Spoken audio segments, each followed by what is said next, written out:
de micro, ¿verdad? Vamos a ver, vamos a ver antibióticos, antibióticos que actúan a nivel de la pared celular, de la pared bacteriana. Uno de los principales problemas que pueden tener al estudiar microbiología es que piensan que son demasiados bichos, o como demasiadas familias, demasiado de todo. Es como que hay un montón de familias, hay un montón de bacterias, quién sabe cuáles, nombres bien raros. Entonces, lo que yo les recomiendo es que en realidad en la medicina son muy pocas las bacterias que nos tenemos que aprender. Son muchas las bacterias que existen, sí es cierto, son pocas las que infectan al ser humano o afectan al ser humano, y son más pocas las que son más frecuentes, porque, por ejemplo, yo les puedo decir, Borrelia burgdorferi afecta al ser humano, pero la verdad es que es muy rara, es una bacteria extraña, o porfiromonas, o estereotofomonas, hay un montón de bacterias rarísimas que nunca las van a ver. Entonces, en esta tabla están más o menos recogidas las principales bacterias que vamos a ver, o más bien van a ver en su práctica profesional. Entonces, vean, muy sencillo, la morfología, los gram positivos y los gram negativos. Bueno, recuerden que los gram positivos son aquellos que tienen una pared gruesa de péptido glucano. Los gram negativos tienen dos, pero son delgadas. ¿Okay? Tienen doble membrana, pero tienen una pared de péptido glucano entre las dos membranas que es muy delgada. Por lo tanto, inhibir la síntesis de péptido glucano va a hacer que la bacteria tenga una membrana frágil y se va a destruir, ¿no? Ese es el principal objetivo de los mecanismos que actúan a nivel de la pared celular o de la pared bacteriana. Bueno, gram positivos entonces tenemos cocos, bacilos, espiroquetas entre los gram negativos y los que forman ramificaciones, que son los que están hasta abajo, que son principalmente dos, son actinomyces, a ver si se ve, actinomyces y nocardia. Pero vean aquí arriba, ¿no? Los cocos está fácil, son tres: streptococos o cocos en cadenas, estafilococos o cocos en racimos y enterococos. Y de los bacilos, en realidad solo son 4 bacilos los que son importantes: el Corynebacterium, la Listeria, el Bacillus y el Clostridium. El Bacillus y el Clostridium son los conocidos anaerobios estrictos, ¿okay? Son los que causan el botulismo, el tétanos, el anthrax, que son el Bacillus y el Clostridium. Pero vean, la lista de bacterias en realidad gram positivas, así muy importantes, básicas. La lista de bacterias más importantes son estas 7 de aquí arriba. Entonces voy a dar la siguiente diapositiva para que la vean. Las bacterias de relevancia clínica que en realidad van a importar son estas 7: los streptococos, los estafilococos, los enterococos, los bacillus, los clostridium, Corynebacterium y Listeria. Ahora, ¿qué hay con los gram negativos? En realidad, los gram negativos es aquí la bronca o el tema importante de los gram negativos. Los gram negativos es esa lista un poquito más larga del lado derecho. Vean que solo existen 2 cocos gram negativos. ¿Okay? Los que van llegando, si quieren, por favor, entren a Menti. Todavía no empezamos con las preguntas. Está arriba del territorio. Bueno, solo hay 2 cocos gram negativos: Neisseria y Moraxella. De la Neisseria tienen que recordar la Neisseria meningitidis, que es la que causa meningitis en la población más joven como nosotros. O sea, por ejemplo, si ahorita de su edad, si a Caleb le da meningitis, lo más seguro es que sea por una Neisseria meningitidis. ¿Okay? Así de categórico puede llegar a ser. En cambio, está la Neisseria gonorrhoeae, ¿no? O lo que causa la gonorrea. Y la Moraxella catarrhalis, que es un microorganismo súper importante porque es la etiología de la sinusitis aguda, de la otitis media aguda, de las y de la neumonía, incluso puede dar neumonía, pero más que nada de las de otorrino, o sea, sinusitis y otitis media aguda. ¿Okay? Ahorita lo vamos a ver más tranquilamente, solo es como un panorama general.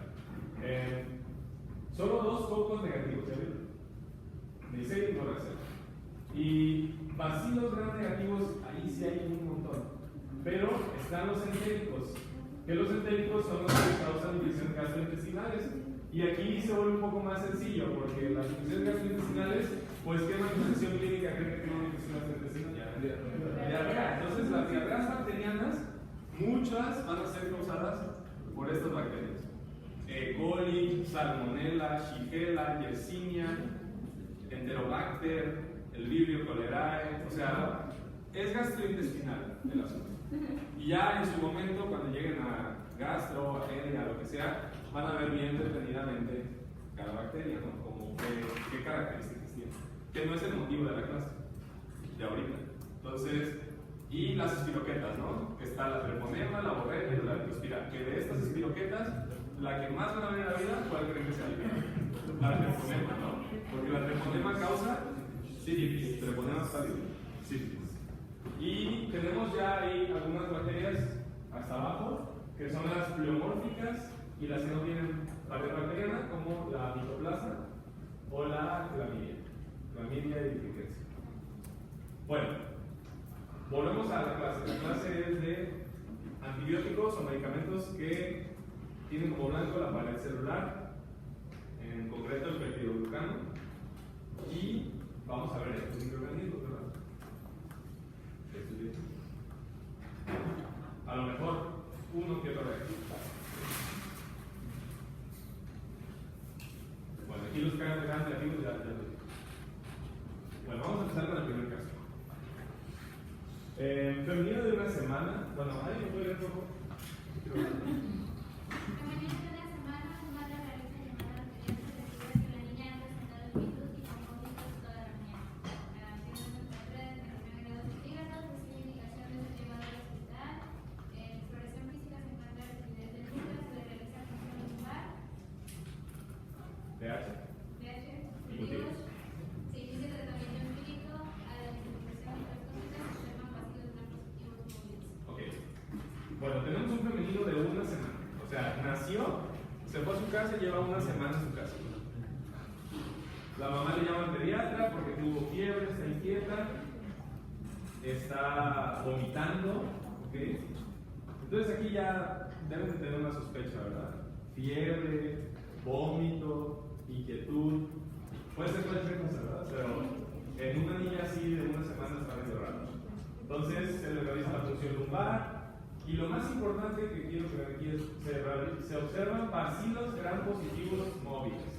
Vimos 4 bacilos gram positivos y ahorita quiero que se acuerden para participar. Bueno, diagnóstico. Todo lo que pongan ahí está bien, no está mal. Solo el diagnóstico. Meningitis no era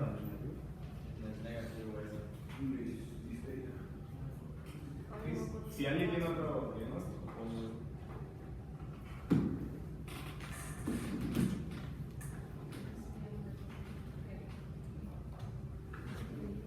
ok, diagnóstico, no etiología. Etiología sería posible. Una etiología. No digo que sea. Participen, aquí nadie se va a equivocar. ¿Cómo cuenta? ¿Vale? Fiebre, irritabilidad y vómitos. Gastroenteritis, claro. Puede ser gastroenteritis.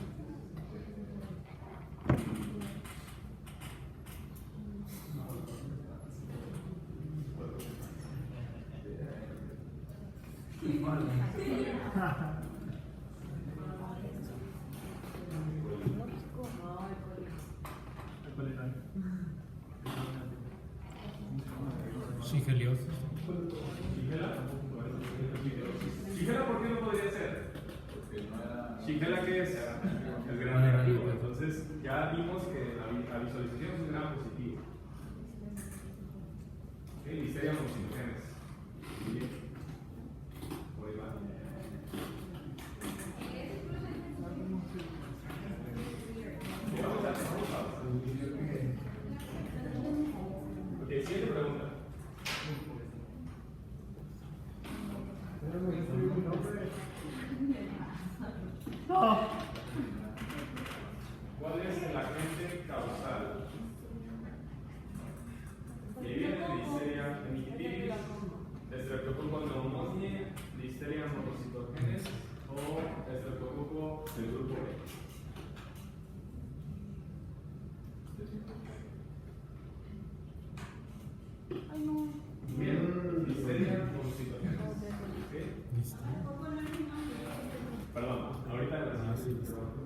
No importa, no importa en realidad, porque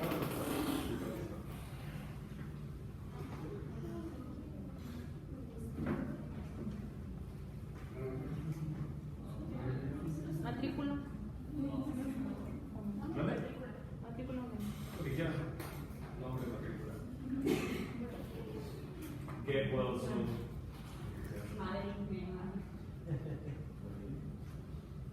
¿Listos? Entonces, tratamiento antibiótico de elección. Ya saben que existen ceftriaxona, cefepime, ampicilina,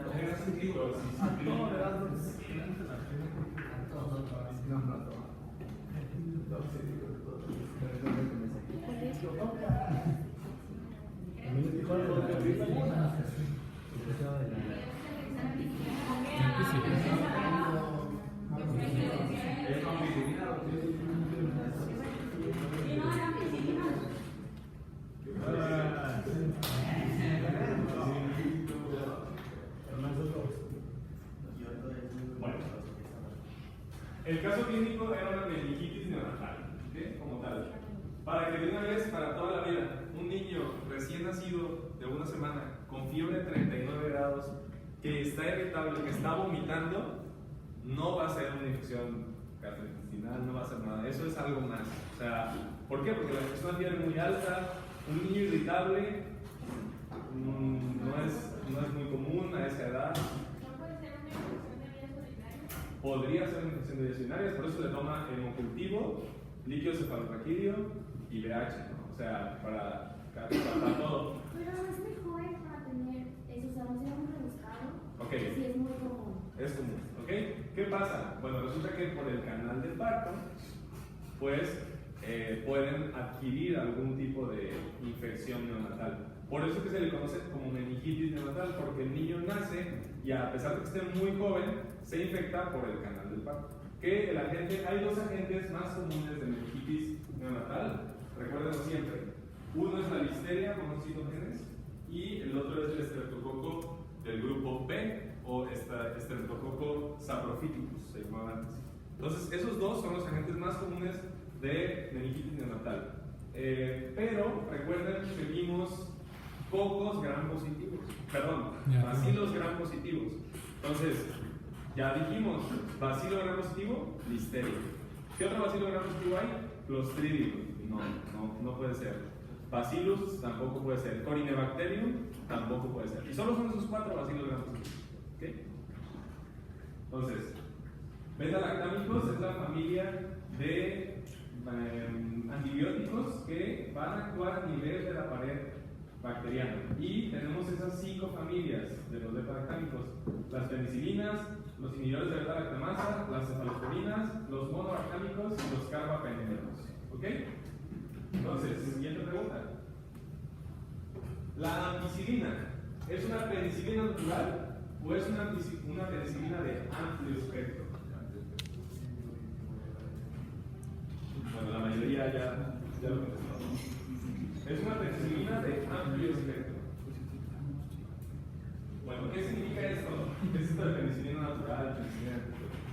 Bueno, para que les quede claro, las penicilinas van a afectar la pared bacteriana a la altura o al nivel del peptidoglucano. Entonces, todos los gram positivos, la mayoría de los gram positivos tienen mucho peptidoglucano, por lo que las penicilinas son el tratamiento de elección para las infecciones de gram positivos.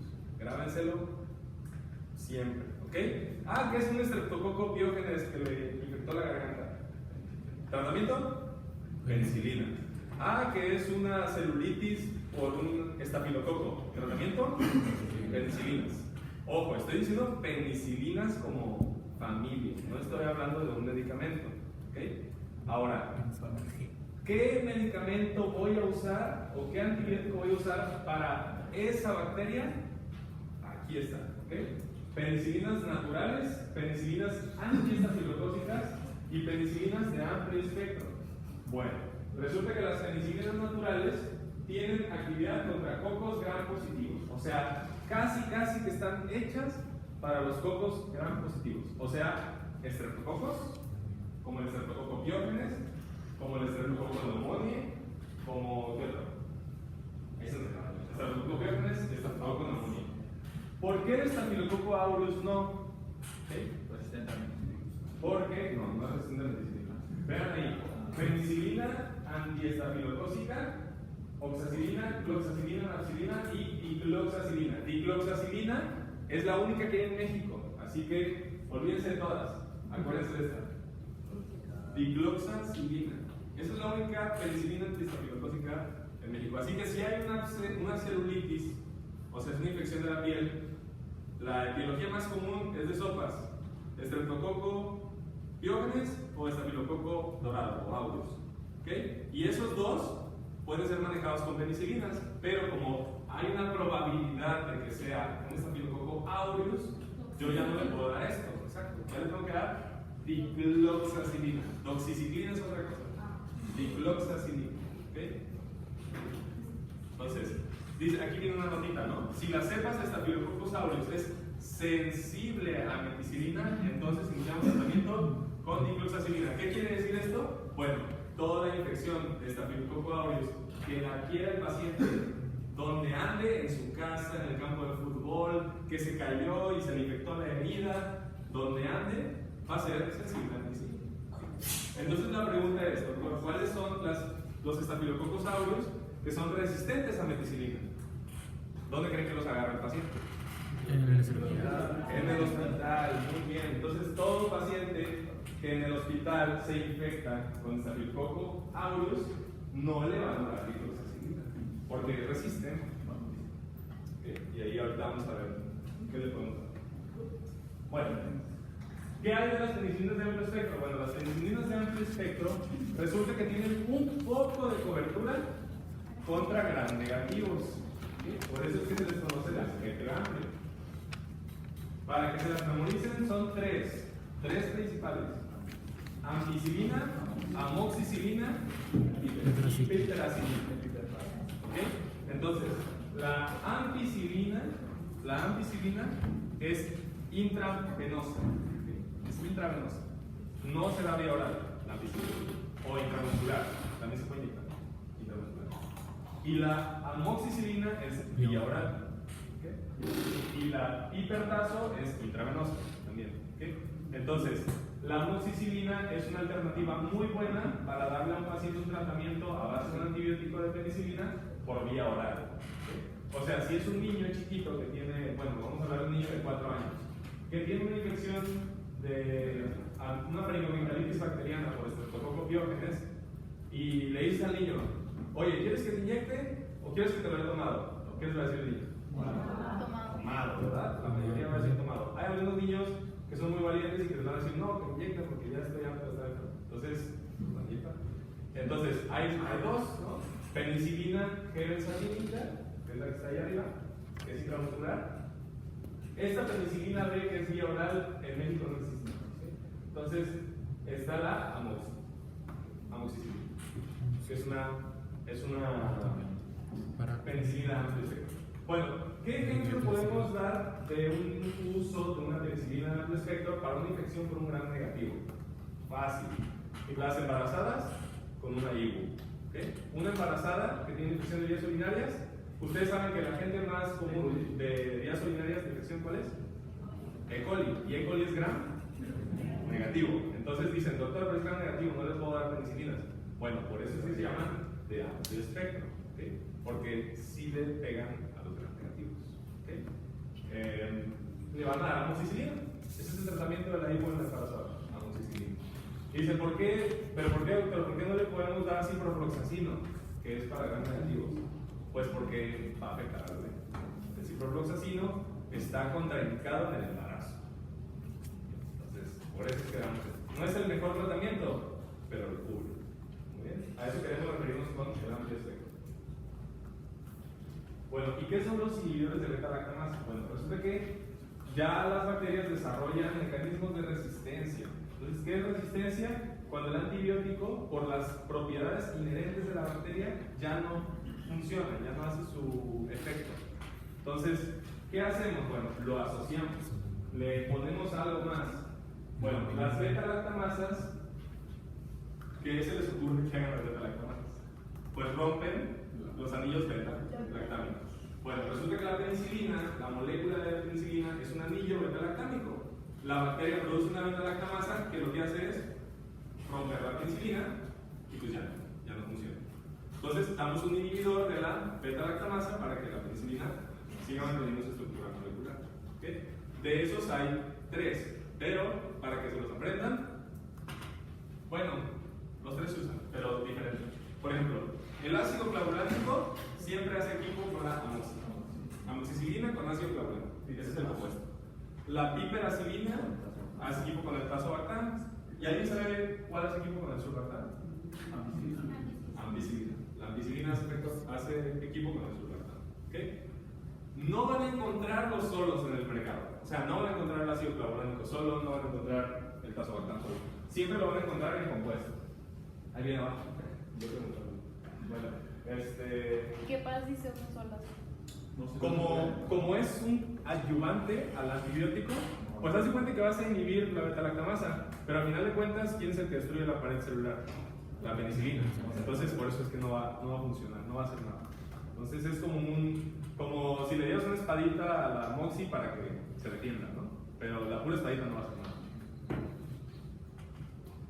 Bueno, esta es una nota súper importante. Resulta que las bacterias no se quedan solo con las beta-lactamasas, sino que hacen lo que se llaman beta-lactamasas de espectro extendido. O sea, le ganan a estos, al ácido clavulánico, al surlactam, al tazobactam. No, esos no logran defenderse contra la beta-lactamasa de espectro extendido. Bueno, otra vez. Femenino de. Femenino de 23 años, sexualmente activa, acude a la consulta por dolores en la rodilla izquierda y dolor en la abdominal. Críticas aprecian mayor y pequeñas pápulas con base eritematosa en brazos, rodilla izquierda con inflamación, eritematosa, dolor a palpación y disminución del rango de movilidad. El examen pélvico se encuentra descarga cervical purulenta. Ok, aquí no tengo pregunta, pero alguien se iba a decir el diagnóstico. Son 2 diagnósticos. Gonorrea, ok, bueno. Gonorrea es ¿qué? Una uretritis, una enfermedad pélvica inflamatoria, ¿qué es?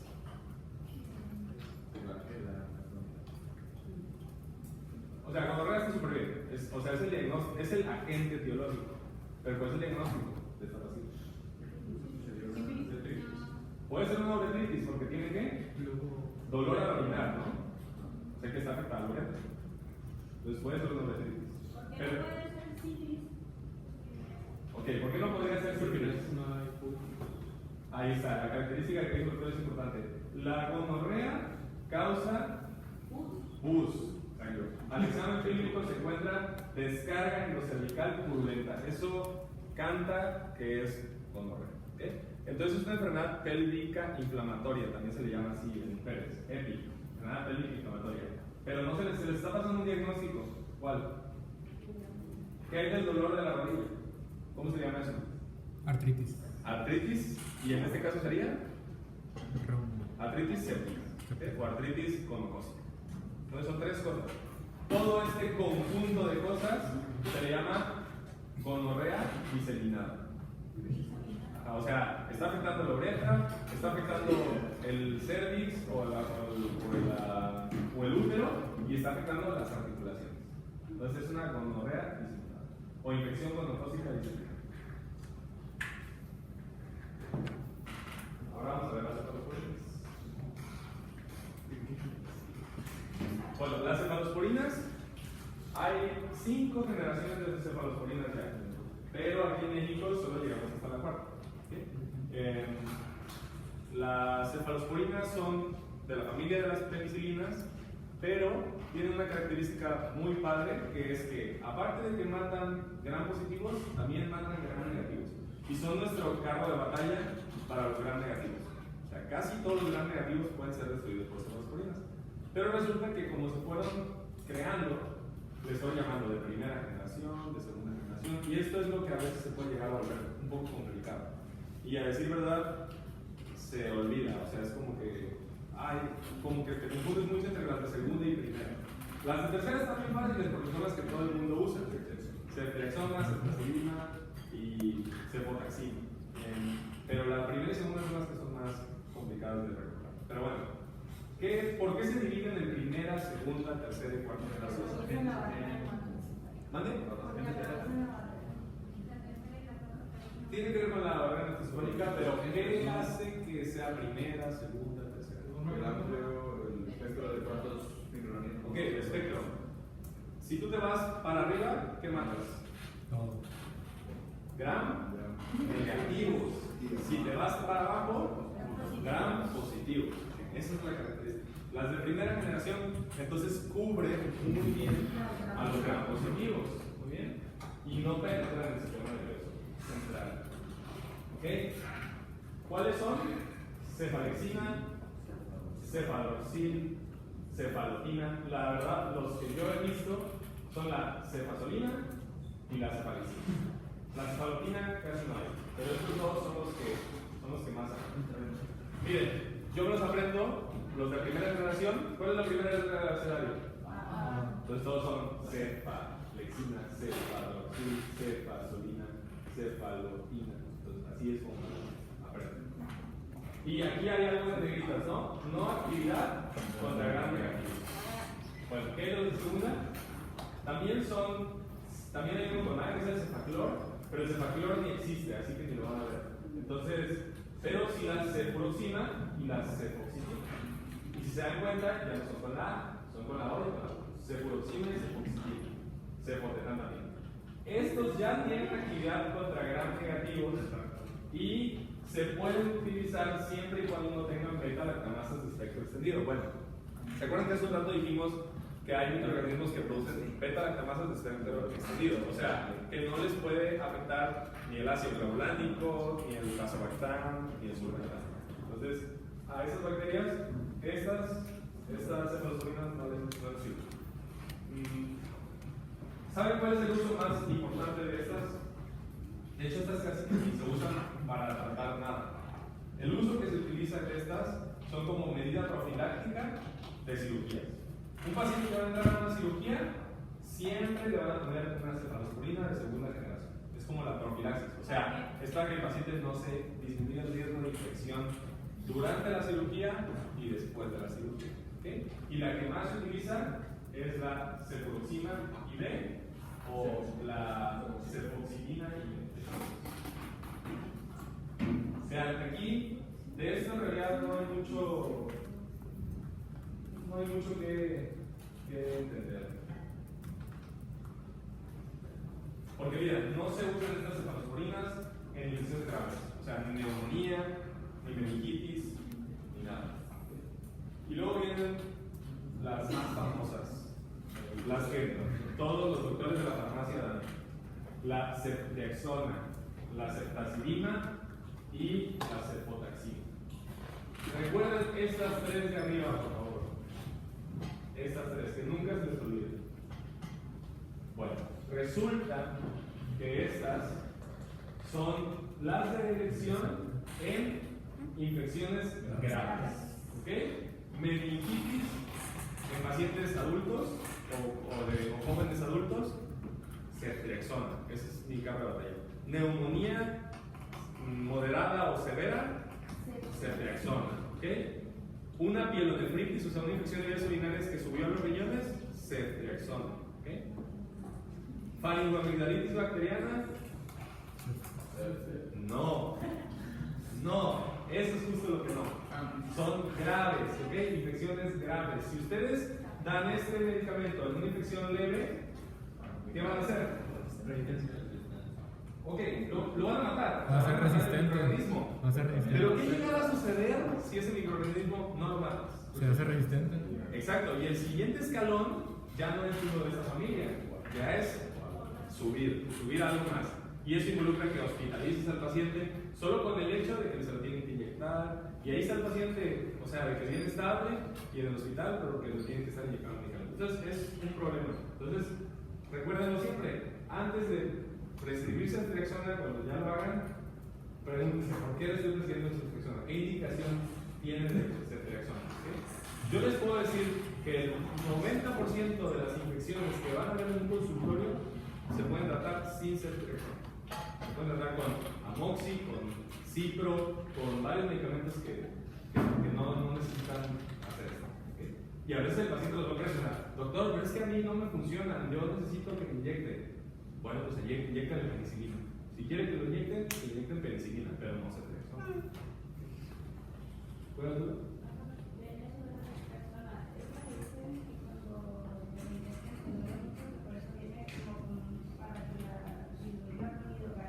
Sí, o sea, todas las inyecciones en realidad duelen. Yo creo que la que más recuerdo que me haya dolido fue una Dexa, el hierro nunca me han inyectado, pero he escuchado que es muy doloroso, y las vitaminas B12 y esas cosas que esas sí duelen mucho y esas son las que vienen con lidocaína. A veces vienen también, he llegado a ver que tienen la ceftriaxona con lidocaína, no siempre. Bueno, así. Y ya, o sea, como el IGP ya sabe que tiene que usar una tercera, pero ¿cómo sabe cuál usar de esas? Ok, perfecto, ahí para allá iba. Bueno, todos los gran negativos, casi todos, les pegan estas tres, ¿ok? Pero solo hay un gran negativo que es el mala leche de todo, que es la pseudomonas. Entonces recuérdenlo. La pseudomonas aeruginosa es un gran negativo que afecta a pacientes con tres características principales. Hospitalizados, ¿ok? Entonces ya llevamos dos bacterias que afectan a hospitalizados. Estafilococo aureus resistente a meticilina y pseudomonas aeruginosa. ¿Alguien sabe el tercero? Acinetobacter Entonces, recuérdenlo, infección intrahospitalaria, sea neumonía, sea IBU, sea un absceso abdominal, si lo agarró el del hospital, es muy probable que sea una pseudomonas, un estafilococo aureus resistente a meticilina o una Acinetobacter baumannii. Y por ende, esas bacterias tienen indicaciones muy precisas de antibióticos. ¿Okay? La pseudomonas, exacto, solo la cubre la ceftazidima para toda la vida. ¿Qué otro antibiótico ya vimos que cubre pseudomonas? De los que ya vimos acá. El pipertazo. Piperacilina, tosabactam y ceftazidima. Esos dos llevamos que cubren pseudomonas. Entonces, ahorita vamos a ver un caso clínico para que lo entiendan de una mejor.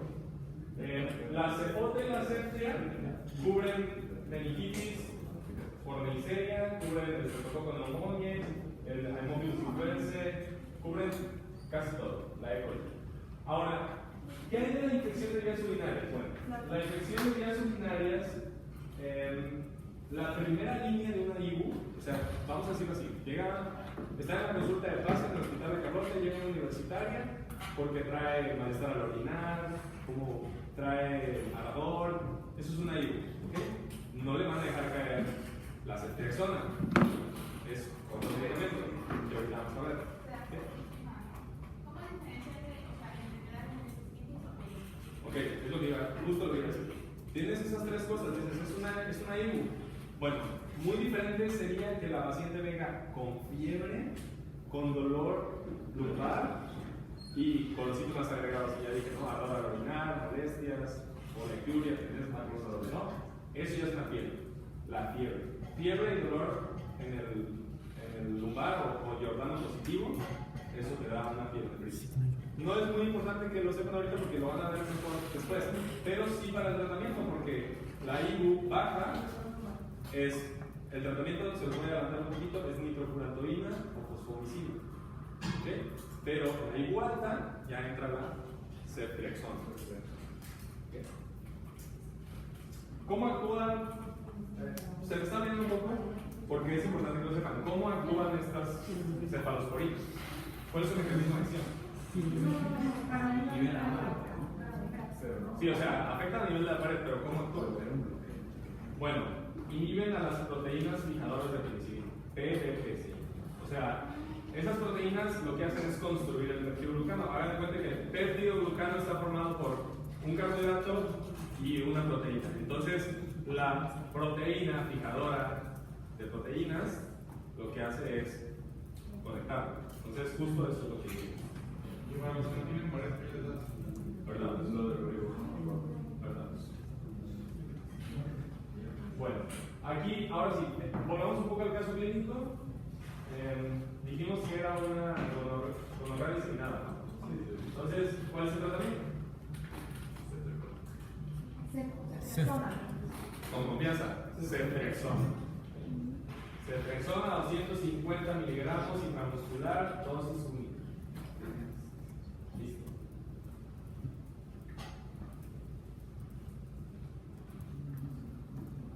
Bueno, y está la cuarta generación, que es este fármaco que se llama cefepime. Bueno, ¿qué hay de cefepime? Es idéntica a la ceftriaxona, idéntica a la ceftazidima, o sea, cubre gram negativos, pero este tiene algo especial. Actúa contra pseudomonas aeruginosa. exacto, contra pseudomonas aeruginosa. ¿Okay? Entonces, esta es otra cefalosporina que actúa contra pseudomonas. En el hospital hay cefepime, pero los médicos como que casi no lo conocen o no lo usan, y entonces, por ejemplo, si no hay ceftazidima, le puedo dar cefepime. Es un poco más fuerte, pero se puede. ¿Para neumonías también? Neumonías por pseudomonas. Intrahispánica. Bueno, la quinta generación se llama ceftarolina y esa todavía no está en México. Siguiente caso clínico, creo que este sí lo van a poder prestar. Masculino de 18 años con FQ, historia de múltiples infecciones respiratorias, estrés de urgencias posterior al inicio de disnea, escalofríos y tos productiva con esputo purulento. Su madre refiere que había sido hospitalizado hace 4 días. O sea, estaba en el hospital, se fue a la casa, lleva 4 días en su casa y está enfermo. Y que se encuentra en estado letárgico y con temperatura de 39 grados. Está desorientado, tiene signos de dificultad respiratoria moderados, su VH tiene una leucocitosis desviada a la izquierda, y en el cultivo del esputo se revela un bacilo gram negativo no fermentador de lactosa. ¿Okay? Y aquí está la imagen.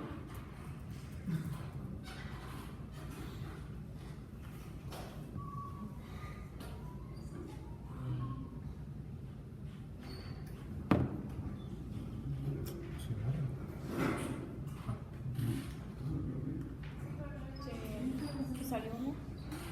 Sí, porque todavía no lo pongo.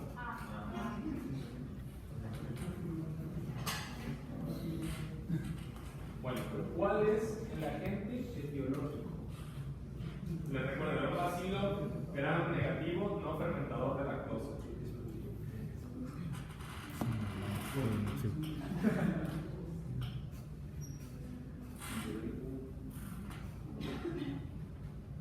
Sí. Ir a ese-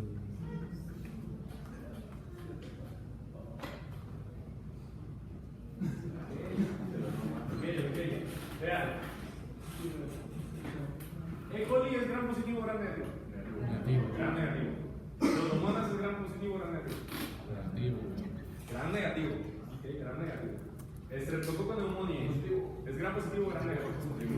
Positivo. Y el Helicobacter pylori no tiene nada que ver, ¿verdad? El Helicobacter pylori afecta el estómago. ¿Okay? Hace gastritis. Entonces, teníamos dos posibles, la pseudomonas y la E. coli, porque los dos son bacilos gram negativos.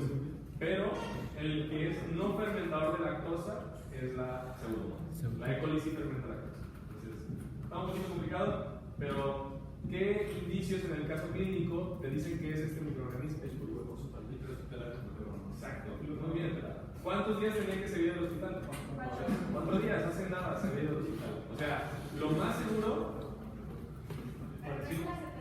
si nos ponemos un poco estrictos, es a las 72 horas. Pero agregar que este paciente tiene fibrosis quística, está inmunocomprometido, probablemente tenga bronquiectasias, probablemente en el hospital recibió un tratamiento de antibiótico de amplio espectro, entonces eso no va a ser una E. coli, no va a ser un estreptococcus pneumoniae, va a ser una pseudomonas.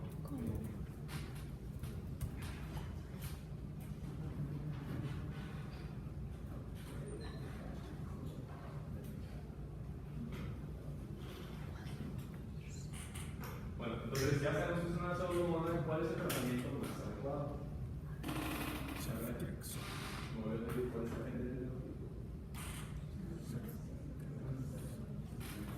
Ceftriaxona, amoxicilina con ácido clorhídrico, moxifloxacino o ibuprofeno.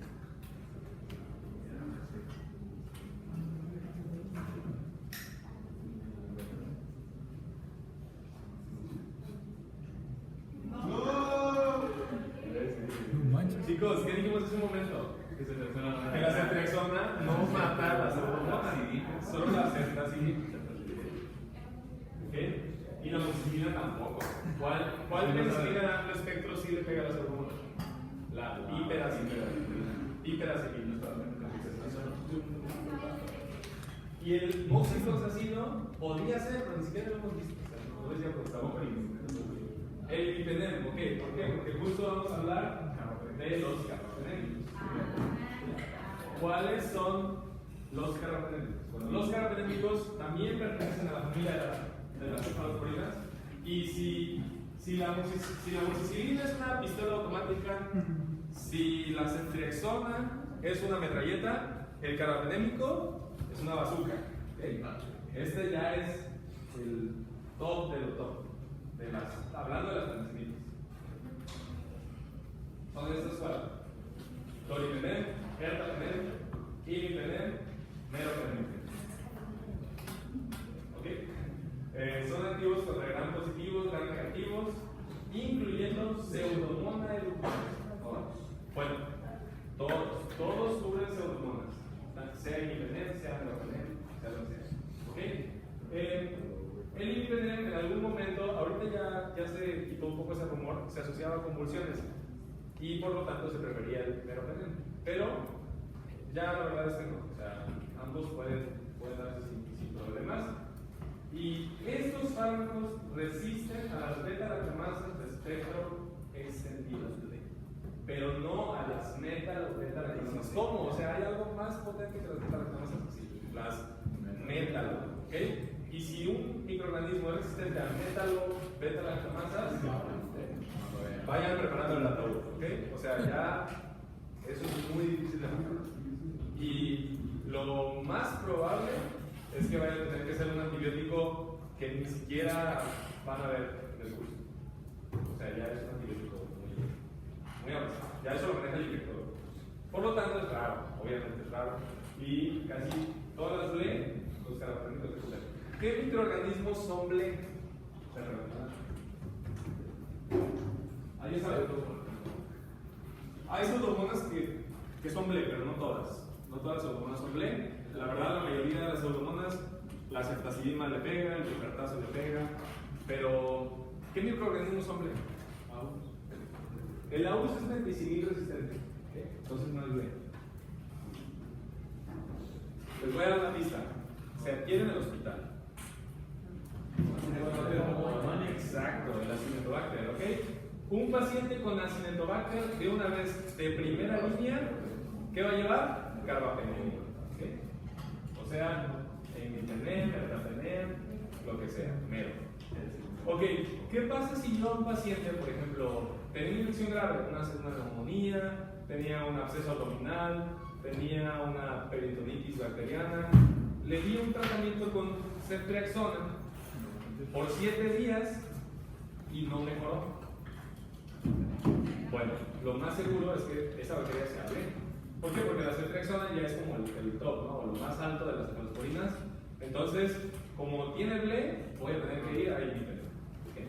Otra forma fácil de saber si es ble o no es en el antibiograma. Ustedes mandan a cultivarlo y en el antibiograma les dice, esto es sensible a esto no, y así. Y entonces ya ahí van a saber directo que le pueden dar el carbapenémico. ¿Quiere leer, por favor? Paciente masculino de 50 años con antecedentes de diabetes mellitus de 10 años de evolución en marzo, hospitalizado desde 6 días por neumonía adquirida en la comunidad. Es iniciado manejo con ceftriaxona, astromicina, posterior a 72 horas del inicio del antibiótico, el paciente sigue febrir y con el tratamiento de dificultad respiratoria. La biología muestra la velocidad en el lóbulo superior izquierdo, el ataque muestra el acceso pulmonar, el cultivo de escudo positivo por pocos gramos positivos en los sitios. Ok. Entonces, ¿qué me pregunta? Sí.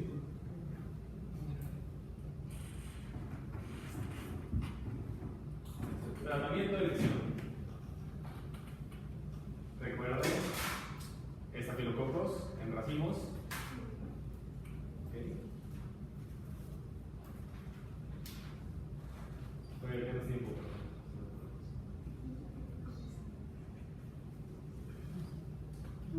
Banco. No, no, no. Banco. Okay. ¿Por qué banco? Porque ya es resistente a. Porque sí. Porque ya es resistente, ¿no? ¿Por qué resistente qué? Ah, pues penicilina. O sea, este paciente tenía una neumonía, lo hospitalizaron y ahí en el hospital le dieron medicamento y no mejoró y empeoró y le salió un absceso pulmonar. Entonces, ese Staphylococcus aureus, si pensaron en el Staphylococcus aureus, felicidades, eso era. ¿Okay? Pero ahí estaba la dicloxa, ¿verdad? Y justo hace un rato dijimos que la dicloxa solo para los pacientes que se infectan allá afuera. En el hospital va a ser un NERSA y lo mejor, vancomicina. Eso es el tratamiento de esto. Entonces entran los glucopéptidos, así se llama la familia de la vancomicina. Y esos actúan diferente. Ellos no son una de las proteínas fijadoras de penicilina, sino que bloquean la peptidación, la transpeptidación. Entonces bloquean la unión entre D-alanina y alanina. O sea, al final de cuentas sí actúan a nivel de la pared bacteriana, pero diferente. Y la vancomicina es la única que se utiliza, la tricoplamina no se usa. Entonces, la vanco es el tratamiento de estafilococo resistente a meticilina. Ok. El problema de la vanco es que tiene un alto daño renal. Entonces, los pacientes con insuficiencia renal hay que tener cuidado con la vanco porque les puede dar una intoxicación que se llama síndrome del cuello rojo. ¿Okay? Otro uso que se puede preguntar de la vancomicina es la colitis pseudomembranosa, que ya no se llama así, ahora se llama colitis asociada a Clostridium. Y es causada por Clostridium difficile. ¿Se acuerdan de que el Clostridium era otro de los bacilos gram positivos? Bueno, pues el Clostridium difficile lo tratamos con vancomicina, pero la vancomicina es por vía oral. ¿Okay? La vancomicina para tratar neumonías, para tratar ibus, lo que sea, por MERSA, es intravenosa. ¿Okay? Entonces, ¿qué pasa si el paciente tiene insuficiencia renal? Entonces, el mejor es el linezolid. Y la maravilla del linezolid es que es vía oral, se puede administrar vía oral. Pues es un tratamiento que le pega a esta bacteria, que es muy fuerte, pero vía oral. Entonces, si algún día les llega a preguntar al doctor, oye, ¿sabes que tenemos un paciente con MERSA y lo tenemos con banco, pero ya está súper bien, lo queremos dar de alta, ¿qué le dejamos? Linezolid. ¿Okay? Y se va a quedar. No existe y cuesta como $1,000 la caja. Entonces, es muy complicado de conseguir. Pero la carrota, creo que una vez vi que se le dieron. Entonces, sí, está muy padre, la verdad, el linezolid. Y aparte, no necesita ajuste para los pacientes con insuficiencia renal. Ahora, ¿qué otro uso tiene el linezolid? Bueno, resulta que el MERSA, que es el resistente a penicilina, también puede ser VERSA, o sea, resistente a vancomicina. Y a ese linezolid, ¿okay? También. Ese es un escalón arriba. Los VERSA, la verdad, ya existen. Son raros, pero ya existen. Bueno, está este lipopéptido que también ese es otro uso clínico de, o sea, la vancomicina casi no se utiliza, pero también se puede utilizar en MERSAs, pero que no puedas utilizar vancomicina y linezolid por alguna contraindicación. ¿Qué tipo de contraindicación? Pues no sé, que sea renal y que sea alérgico al linezolid por alguna razón, que eso sería algo muy raro. Y vean, se utiliza cuando los estafilococos aureus son resistentes a vancomicina. ¿Okay? O sea, inversa. Si no puedes utilizar linezolid. Ya eso es muy raro. ¿Okay? Lo único que me he llegado a preguntar es esto: endocarditis derecha por Staphylococcus vancomicina, pero ya es muy alto.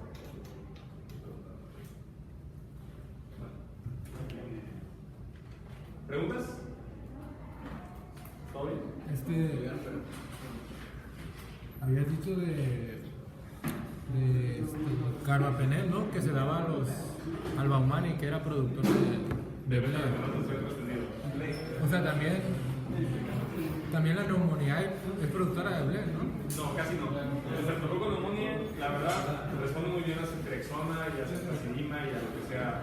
E incluso responde a la moxi, pero si es leve. Por ejemplo, si tienes un paciente con neumonía que es leve, o sea que está como sin dificultad respiratoria fuerte, en su casa tiene quien lo cuide y todo esto, lo puedes mandar a la casa con amoxi. Pero Si es un es paciente grave. grande, mayor de 65 años, con dificultad respiratoria, tos, que tiene alteración de estado de alerta, tienes que ingresar y hay que quedarse. Podemos hablar.